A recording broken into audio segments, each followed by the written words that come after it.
Not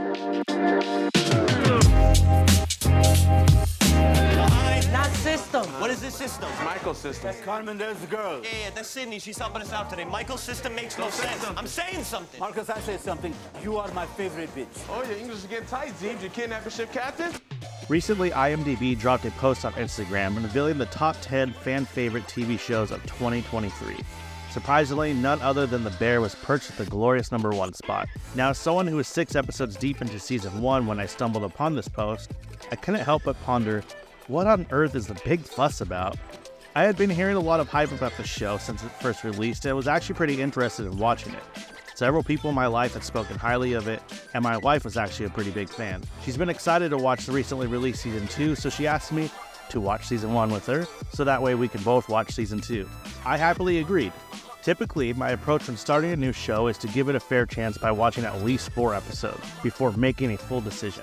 If a show fails to capture my interest by that point, I believe it's reasonable to move on. So it puzzled me that I found myself already on episode 6 of a series that simply wasn't resonating with me. Throughout my viewing experience of this show, a recurring question lingered in my mind. Why does this series enjoy such widespread popularity?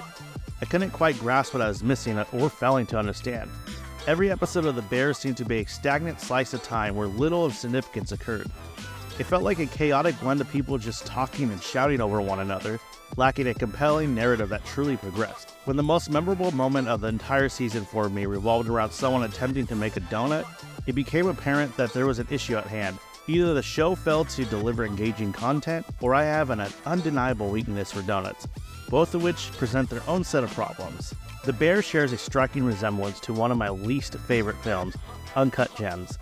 Both productions exhibit a chaotic nature characterized by excessive and obnoxious talking and yelling over one another. This particular style of storytelling unfortunately doesn't resonate with me. I'm well aware that many people appreciate this raw and frenetic approach as demonstrated by the immense popularity of Uncut Gems. While I understand that the intent may be to depict the reality of a bustling kitchen environment, for me, it really just detracts from the storytelling itself. Personally, it prevents me from fully engaging with any potential plot development. Now, in terms of sheer anxiety-inducing shouting, The Bear doesn't reach the same overwhelming levels as Uncut Gems.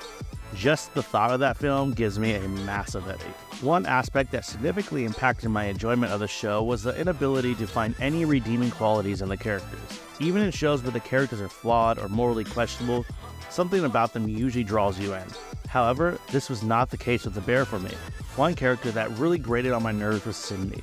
Initially, she enters the kitchen as a new hire, displaying a quiet and reserved demeanor.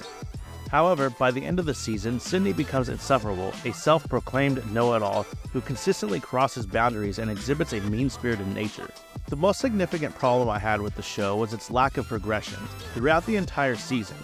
It didn't even have the redeeming quality of being a slow burn build-up. Instead, the series raced at a breakneck speed that it barely allowed any moments to simmer. Pun intended. It felt like a show that aimlessly wandered without any clear direction, and its minimal plot was overshadowed by the chaotic nature it embraced. As I mentioned earlier, I adhere to my personal rule of giving every show a fair 4-episode test. Considering that the first season of The Bear consists of only 8 episodes, I decided to continue watching. After all, my wife adored the show, so there had to be something within it that I could appreciate as well. However, when I reached episode 6, I realized that there was only 2 episodes left. I doubted that these remaining episodes alone could redeem the entire season, at least from my perspective. As it turned out, I was correct in my assessment. Episodes 7 and 8 were undoubtedly the most intriguing installments of the season. They finally struck the right balance of intensity and delivered compelling story moments that carried weight and meaning. Regrettably, it was too little too late for me to fully embrace the show. Let me clarify that I don't deem the show as outright terrible. On the contrary, it is visually stunning, boasting exceptional cinematography, and the acting performances are truly top-notch.